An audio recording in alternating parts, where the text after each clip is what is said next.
अल्हम्दुलिल्लाह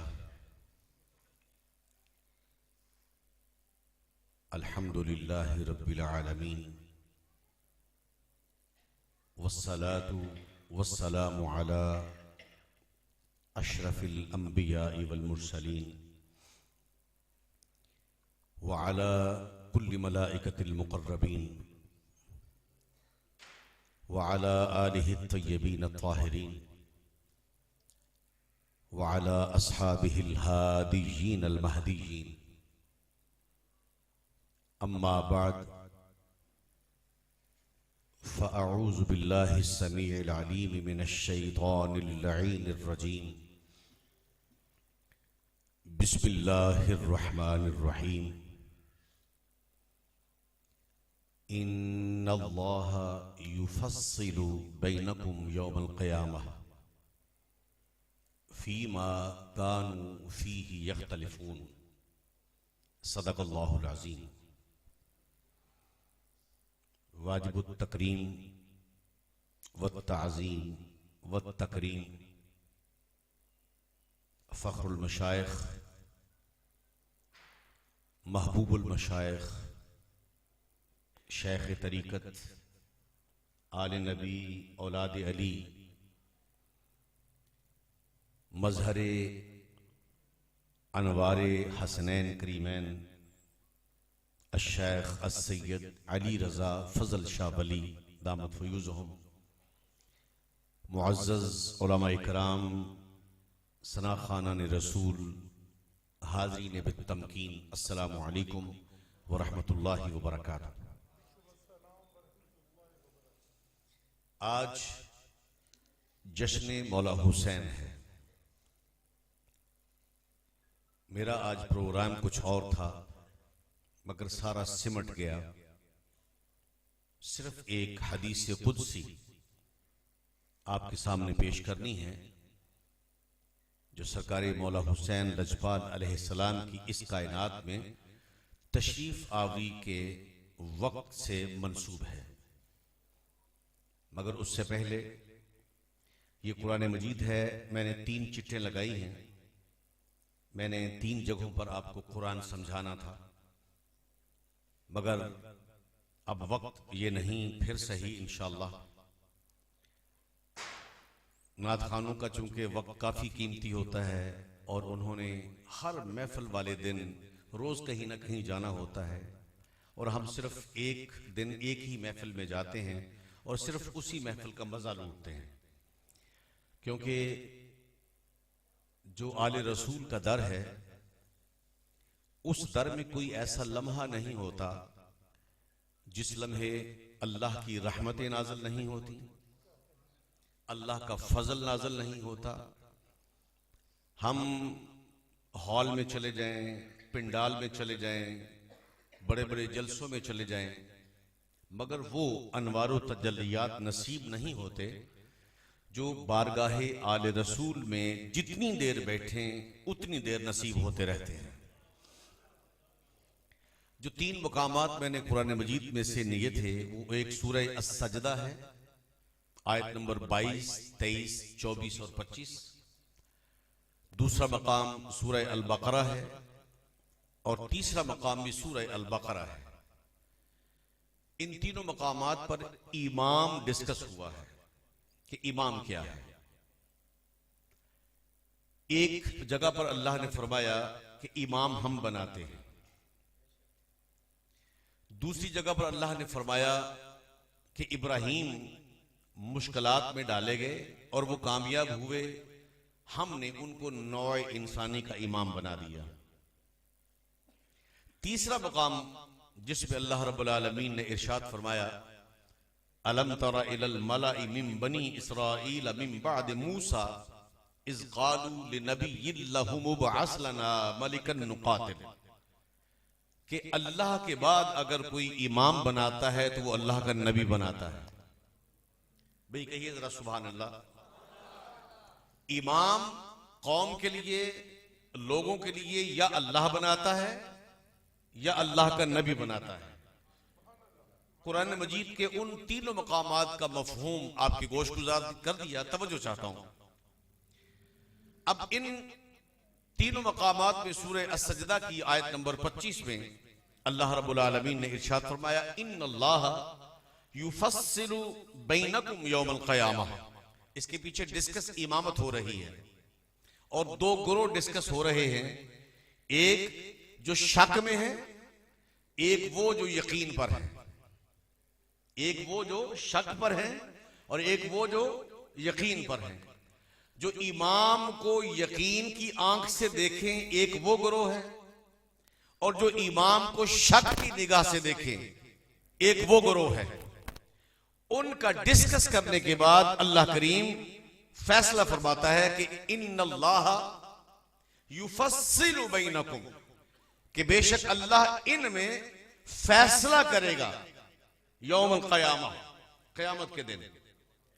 फी मख्तलफू फी इन्नल्लाह युफस्सिलु बैनकुम यौमुल क़यामह फी मख्तलफू फी, कि उन इख्तलाफ रखने वालों में असल कौन था, नकल कौन था। तवज्जो है जी। इमाम को शक की नजर से देखने वाले और यकीन की नजर से देखने वाले, इसके ऊपर गुफ्तगू या बहस फिर कभी करूंगा। वादे के मुताबिक हदीस खुद से सुनाने लगा हूं, बड़ी तवज्जो चाहता हूं। हजरत सैयदना अब्दुल्ला इब्ने अब्बास रज़ियल्लाहु ताला अन्हु, हजरत अब्दुल्ला इब्ने अब्बास बिन सैयदना अब्दुल मुत्तलिब अलैहिमुस्सलातु वस्सलाम, सरकार दो आलम सल्लल्लाहु ताला अलैहि वसल्लम के चचा के बेटे हैं। आप ये हदीस कुदसी रिवायत फरमाते हैं। मैं वो अल्फाज आपको नहीं सुनाऊंगा, सिर्फ मफहूम आपकी जबान में शगुफ्तगी के साथ आप तक पहुंचाऊंगा। हो सकता है कि एक लफ्ज जो अरबी का है उसको समझाने के लिए मैं दो चार अल्फाज अपनी तरफ से भी लगाऊं, बाद में कोई सुनकर ये ना कहे कि ये लफ्ज किस लफ्ज का माना था। माने और मफहूम मैं आपको अपनी जबान में बताने लगा हूं। सैयदना अब्दुल्ला इब्ने अब्बास रज़ियल्लाहु ताला अन्हु इरशाद फरमाते हैं कि फजर के वक्त सरकार दो आलम ताजदार कायनात सरवरे सरवरा सल्लल्लाहु ताला अलैहि वसल्लम फजर की नमाज पढ़ा के फिर सहाबा इकराम की तरफ अपना रुख अनवर फेरते और उन्हें मसाइल समझाते। गुफ्तगू होती, कहिए सुभान अल्लाह। नमाज भी लंबी होती और गुफ्तगू भी लंबी होती, और मुख्तलिफ अहादीस की रोशनी में बयान करने लगा हूं। तो कभी कभी इतनी लंबी नशिस्त हो जाती कि सूरज बाहर निकल आता। सैयदना अब्दुल्ला इब्ने अब्बास फरमाते हैं कि ये रूटीन थी, मगर 3 शबानुल मुअज्जम 4 शबानुल मुअज्जम 3 हिजरी फजर की नमाज पढ़ी और जल्दी जल्दी जमात करवाई। बड़ी तवज्जो चाहता हूं, जुमले पर तवज्जो रखना। बड़ी जल्दी जल्दी जमात करवाई। सलाम फेरते ही चेहरा अनवर सहाबा की तरफ नहीं फेरा, बल्कि आवाज लगाई आइन अली। पीछे से आवाज आई लब्बैक या रसूल अल्लाह सल्लल्लाहु अलैहि वसल्लम। फरमाया मेरे पीछे आओ। कमली मुबारक उठाई, कंधे पर रखी और तेज तेज चल दिए। अब सरकार जब आराम से चलते थे तो इतनी स्पीड होती कि सहाबा इकराम को दौड़कर साथ मिलना पड़ता। रफ्तार इतनी होती, लेकिन आज तो खुद तेज तेज चल रहे थे तो रफ्तार कैसी होगी। अली पाक भी पीछे चले, पीछे चलते जा रहे हैं और सरकार फरमाते जा रहे हैं अली मेरे पीछे पीछे आओ। पीछे पीछे आए। हजरत अब्दुल्ला इब्ने अब्बास कहते हैं मैं भी भागा, ये भी भागे, वो भी भागे, वो भी भागे। भागते हुए हम भी पीछे जा रहे हैं तो दरे ज़हरा आ गया।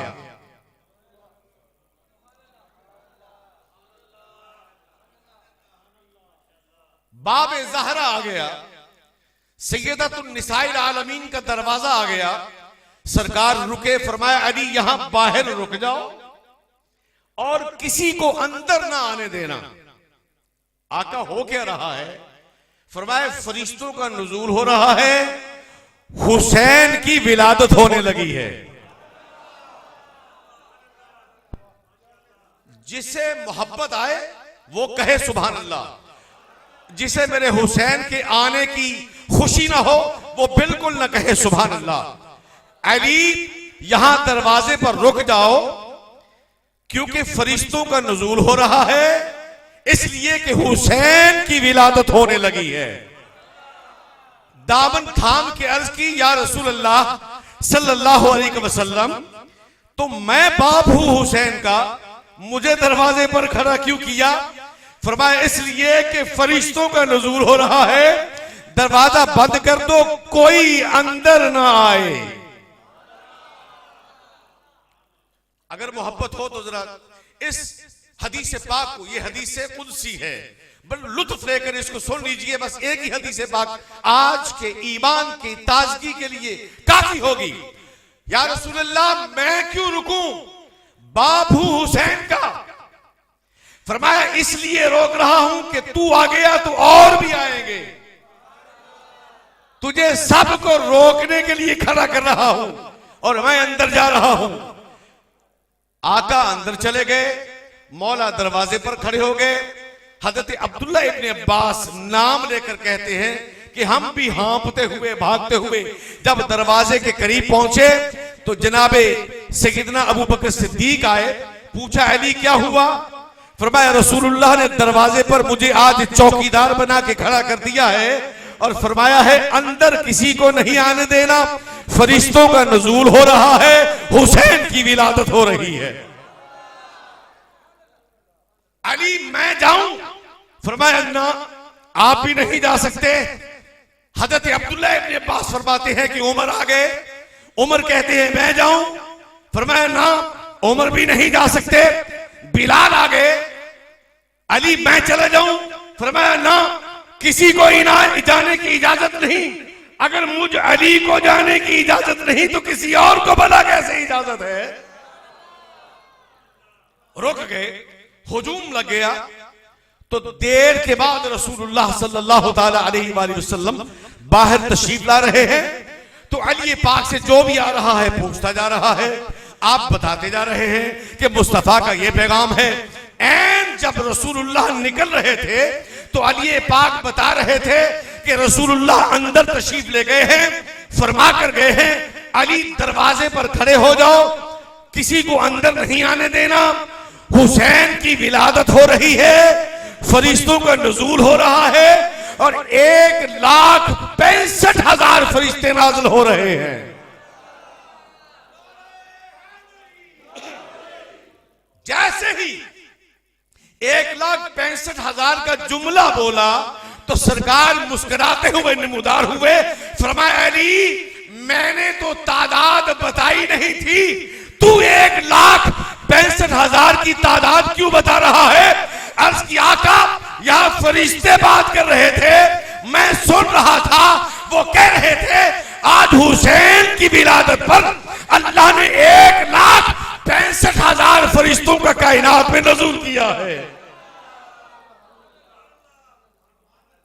मालूम यह हुआ कि वही सिर्फ मुस्तफा नहीं सुनते, मुर्तजा भी सुनते हैं। भाई तवज्जो हो तो कह देना सुभान अल्लाह, हदीस ना हो तो मैं जिम्मेदार। अब ये हदीस कुदसी कैसे है? आका हुआ क्या? फरमाया मेरे हुसैन की विलादत हो गई तो फरिश्तों ने मेरी बारगाह में एक लंगड़ा लूला और परों बगैर फरिश्ता पेश किया। मैंने पूछा ये कौन है? फरिश्तों ने कहा हुजूर इसी से पूछिए। आका फरमाते हैं कि मैंने उसको पूछा तू कौन है? तवज्जो चाहता हूं, तवज्जो भाई, तवज्जो मेरी तरफ तवज्जो कीजिए। अगर हुसैन से ज्यादा अहम बात है तो जाकर बाहर कर लो, मजलिस में मत करना। हुसैन से बढ़कर अजीम जिक्र कोई नहीं है, गुफ्तगू कोई नहीं है, कोई मुतालिया नहीं है, कोई शऊर नहीं है। जिसे हुसैन का शऊर नहीं उसे अल्लाह के दीन की भी समझ नहीं आती। तवज्जो चाहता हूं, तवज्जो चाहता हूं। या रसूलुल्लाह इसी से खुद पूछिए। फरमाया बोल तू कौन है? अर्ज की आका, मुझे 1000 साल पहले अल्लाह ने मुकर्रबीन में पैदा किया। तवज्जो है, 1000 साल पहले अल्लाह ने मुकर्रबीन में पैदा किया। मैं अर्श को थाम कर अल्लाह की तस्बीह बयान करता था। मुझे आप तक एक खबर पहुंचाने के लिए खल्क किया गया, एक खबर पहुंचाने के लिए खल्क किया गया। तो सुनाओ सुनाओ, आका फरमाते सुनाओ। अर्ज की आका, जिस हालत में मुझे अल्लाह ने खल्क किया था, मैं ये चाहता हूं कि मैं उसी हालत में आ जाऊं तो फिर वो खबर सुनाऊं।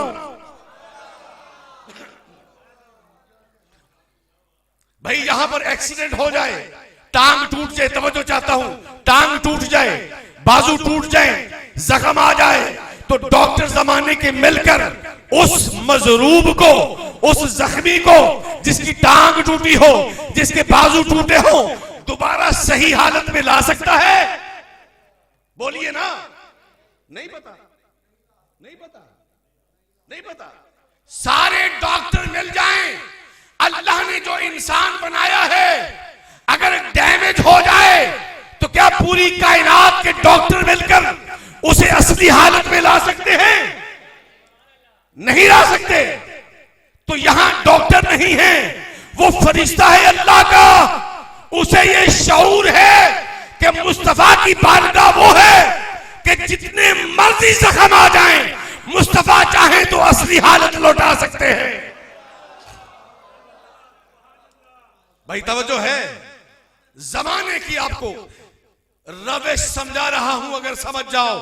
तवज्जो करना, फरिश्ते को इल्म है कि मुस्तफा क्या क्या कर सकते हैं। मुल्ला को आज तक समझ नहीं आई कि मुस्तफा क्या क्या कर सकते हैं। आका 1000 बरस पहले मुझे खल्क किया गया कि मैं आपको खबर सुनाऊं, मगर आपको खबर सुनाने आया हूं। मेरी हालत वो नहीं जिस हालत में मुझे पैदा किया गया। अगर उस हालत में वापस पलट आऊं तो फिर खबर सुनाऊंगा। फरमाया हुआ क्या था? कहा अर्श का दरवाजा खुला, 7वें आसमान का भी दरवाजा खुल गया, 6ठे का भी खुल गया, 5वें का भी खुल गया, 4थे का भी खुल गया, 3रे का भी खुल गया, दूसरे का भी खुल गया, पहले का भी खुल गया। मेरी नजर जमीन पर पड़ी, एक छोटा सा तख्त था, उस पर एक इंसान था जिसके बाजू भी नहीं थे, जिसकी टांगे भी नहीं थी। मैंने कहा इसका जीना भी क्या जीना है। भाई तवज्जो है। और तू मेरे मुस्तफा पर एतराज करता है। रब अगर इंसाफ करने पर आए तो फिर इंसाफ यूं करता है। या रसूल अल्लाह, जब मैंने ये सोचा, मेरी जबान से अल्लाह का जिक्र छूटा, एक लम्हे की गफलत हुई, मैंने उस पर तबसरा किया जिसके पांव नहीं थे, हाथ नहीं थे, तो रब ने मेरे हाथ भी छीन लिए, मेरे पांव भी छीन लिए, मेरे पर भी छीन लिए, मुझे अर्श से जमीन पर फेंक दिया। मैं 500 साल से जमीन के जंगलात में पड़ा हुआ था। आज ये फरिश्ते नाज़िल हुए, इनकी नजर मुझ पर पड़ी, मेरे पास आए। इनमें से वो मुकर्रबीन भी हैं जिनको अल्लाह ने खल्क ही इसलिए किया है कि आपको कोई ना कोई खबर सुनाए। इनमें से एक मैं था। इन्होंने मुझे पहचाना और मुझे उठाया, कहा तू अल्लाह का किया हुआ जख्मी है, चल दरे ज़हरा खुला हुआ है, हुसैन आने वाले हैं, आज तू भी शिफा मांग, तुझे भी आज शिफा मिल जाएगी। मैं इनकी खबर जो कि इन्हें अल्लाह ने दी थी, मेरी खबर और है, इनकी खबर और है। ये अपनी अपनी खबर सुनाएंगे, मैं अपनी खबर सुनाऊंगा। आका मैं खबर तब सुनाऊंगा जब सही हो जाऊं। तो मेरे मुस्तफा फरिश्तों से कहते हैं, बोलो क्या कहते हो? तो सारे फरिश्ते अर्ज करते हैं, या रसूल अल्लाह, आप भी अल्लाह की बारगाह में इसके लिए मगफिरत कीजिए। हम भी मगफिरत करते हैं, दुआ करते हैं, अल्लाह शिफा अता फरमाएगा। मेरे मुस्तफा हाथ उठाने लगे तो जिब्रील का नुज़ूल हुआ। मैं नहीं कह रहा, हजरत अब्दुल्लाह इब्न अब्बास इस्लाम के पहले मुफस्सिर कुरान, पहले मुहद्दिस मेरे मुस्तफा ने फरमाया मेरी उम्मत का सबसे पहला मुफस्सिर अब्दुल्लाह इब्न अब्बास है। तो अली का मकाम कौन समझ सकता है? अगर मुफस्सिर का ये मकाम है तो जो खुद कुरान हो उसका मकाम कौन समझ सकता है? जो कुरान के पारे हो उनका मकाम कौन समझ सकता है? हजरत अब्दुल्लाह इब्न अब्बास फरमाते हैं कि फरिश्तों ने हुजूर की बारगाह में अर्ज की, हम भी दुआ करते हैं, आप भी इल्तिजा कीजिए, अल्लाह शिफा देगा। तो जिब्रील अमीन हाजिर हो गए, अर्ज की आका आज अल्लाह की बारगाह में इल्तिजा करने की जरूरत नहीं, तो जिब्रील इसे शिफा कैसे मिलेगी, ये असली हालत में कैसे आएगा? अर्ज की आका सैयदतुन्निसाइल आलमीन के पास एक कपड़ा पड़ा था। जब हुसैन कायनात में आ रहे थे, जब हुसैन कायनात में आए तो सैयदा पाक ने वो कपड़ा हुसैन के गिर्द लपेट दिया था। भाई तवज्जो है, बच्चे तो सबके घर ही पैदा होते हैं कि नहीं होते? तो जब बच्चा पैदा होता है, माँ अगर किसी कपड़े से उस बच्चे को ढांप दे, तो आज के दौर की माएं, खा कोई वली कामल क्यों ना हो, खा कोई वक्त का कुतुब क्यों ना हो, खा कोई गौस ना हो, कोई भी हो, तो उस कपड़े का माएं क्या करती हैं जरा बताओ तो? फेंक देती हैं, ये संभाल लेती हैं? फेंक देती हैं। मगर जिब्रील कहते हैं या रसूल अल्लाह, सैयदा कायनात ने वो कपड़ा संभाला हुआ है, तो जिब्रील अब क्या करूं? फरमाया अर्ज की या रसूल अल्लाह सल्लल्लाहु अलैहि वसल्लम, इसकी शिफा उसी कपड़े में रखी है। जब तक वो कपड़ा हुसैन लजपाल के वजूद से नहीं लगा था, तब तक वो कपड़ा आम था। जब हुसैन से लग गया वो कपड़ा आम नहीं, खास हो गया। अथा तो जिब्रील फिर क्या कहे, करूं क्या? आका वो कपड़ा लीजिए, इसके बाजुओं की जगह पर फेरिए, इसके कदमों पर, इसकी टांगों पर फेरिए, इसके पैरों पर फेरिए, जहां जहां पर कपड़ा लगता चला जाएगा ये शिफायाब होता जाएगा। मेरे मुस्तफा ने कपड़ा थामा, उस फरिश्ता, मुकर्रब फरिश्ता, कौन सा? आम फरिश्ता नहीं, मुकर्रब फरिश्ता जो अर्श पर अल्लाह की तस्बीह बयान करते हैं, उस फरिश्ते की बात कर रहा हूं। फेरते जा रहे हैं, वो शिफायाब हुआ तो फरमाया बता असली हालत में आ गए हो? आका हाँ मैं असली हालत में आ गया हूं, तवज्जो चाहता हूं, असली हालत में आ गया हूं। खबर क्या थी वो सुनाने से पहले एक बात बता दूं, मुझे ये बताओ, जो मदीने का जुलाहा एक कपड़ा बुनता है, वो अगर हुसैन के वजूद से लग जाए तो उसका मुकाम ये है कि वो अर्श के मुकर्रबीन के लिए शिफा का बायस बन जाता है। तो जिस आले रसूल में हुसैन का खून हो,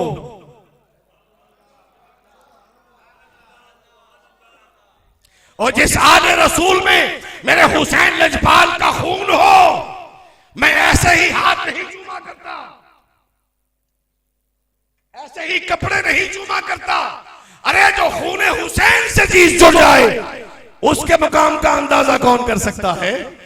आला हजरत ने इसलिए कहा है तेरी नस्ले पाक में है बच्चा बच्चा नूर का, तेरी नस्ले पाक में है बच्चा बच्चा नूर का, तू है ऐने नूर, तेरा सब घराना नूर का।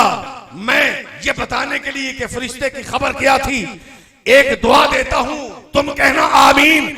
या रब्बुल आलमीन, जो इस दर के फकीर हैं उन्हें गम हुसैन से बढ़कर कभी कोई गम न देना, कहिए आमीन। मालिक हमें गम हुसैन से बड़ा और कोई गम नहीं है। अभी हुसैन कायनात में आए नहीं थे, ये खबर सुनाने के लिए 1000 साल पहले फरिश्ता अल्लाह ने पैदा किया जिसने ये खबर देनी थी। मेरे मुस्तफा ने फरमाया अब खबर दे, तो वो फरिश्ता कहता है या रसूल अल्लाह मैं खबर गम की देने आया हूं, वक्त खुशियों का है, जश्न मेरे हुसैन के आने का है, लेकिन खबर बड़ी गम की है। फरमाया तू बोल, मैं सारी कायनात के गम अपने दामन में लेकर आया हूं, मैं अल्लाह की रजा लेकर आया हूं। कोई मेहनत करके अल्लाह की रजा लेता है, मुझे रब ने अपनी रजा पर राजी करके कायनात में भेजा है। उस फरिश्ते ने पहली खबर सुनाई, या रसूलुल्लाह सल्लल्लाहु अलैहि वसल्लम, आपका ये बेटा आपका कलमा पढ़ने वालों के हाथों से शहीद कर दिया जाएगा। हाय हाय हाय, इसे कहते हैं हुसैन, इसे कहते हैं हुसैन। अरे 1000 साल पहले अगर फरिश्ते को पता है कि कलमा पढ़ने वाले इस हुसैन को शहीद करेंगे, तो मुल्ला को अभी तक समझ क्यों नहीं आ रही कि हुसैन को कत्ल करने वाला कौन कौन है? अल्लाह ने तो कोई चीज पोशीदा नहीं रखी, अल्लाह ने तो हर चीज वाज़े तौर पर बयान कर दी है। और मैं ये किसी शिया कुतब से हवाला नहीं दे रहा, अहले सुन्नत की कुतब से हवाला दे रहा हूं। हज़रत इमाम अहमद बिन हंबल की मुस्नद से हवाला दे रहा हूं, आम किताब का हवाला नहीं है।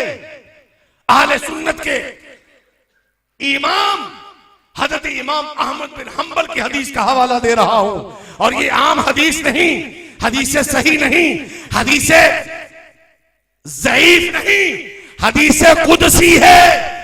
जिस खबर के लिए एक फरिश्ता पैदा किया जाए वो हदीस आम हदीस नहीं, हदीस कुदसी होती है। ये हदीस कुदसी है। हदीस कुदसी के जरिए अगर अल्लाह विलादत के वक्त शहादत की खबर दे रहा है, तो तू कैसा बदबख्त है कि तुझे अभी तक समझ नहीं आ रही कि हुसैन का आना जाना अल्लाह ने लिख कर रवाना किया है। बस फर्क सिर्फ इतना है, इन्नल्लाह युफस्सिलु बैनकुम यौमल क़यामह, अल्लाह फैसला कर देगा इमामत को ना मानने वालों का और इमामत को मानने वाले का। अगर आज यौम क़यामत होता तो आज फैसला हो जाता, मगर मैं तुम्हें बताना चाहता हूं, या हुसैन कहने वालों, क़यामत तक या हुसैन कहना मत छोड़ना, क्योंकि क़यामत के दिन एक रास्ता जन्नत को जाएगा, एक रास्ता जहन्नम को जाएगा। जो या हुसैन कहने वाले होंगे वो जन्नत में चले जाएंगे, जो या हुसैन के मुनकर होंगे वो जहन्नम में चले जाएंगे।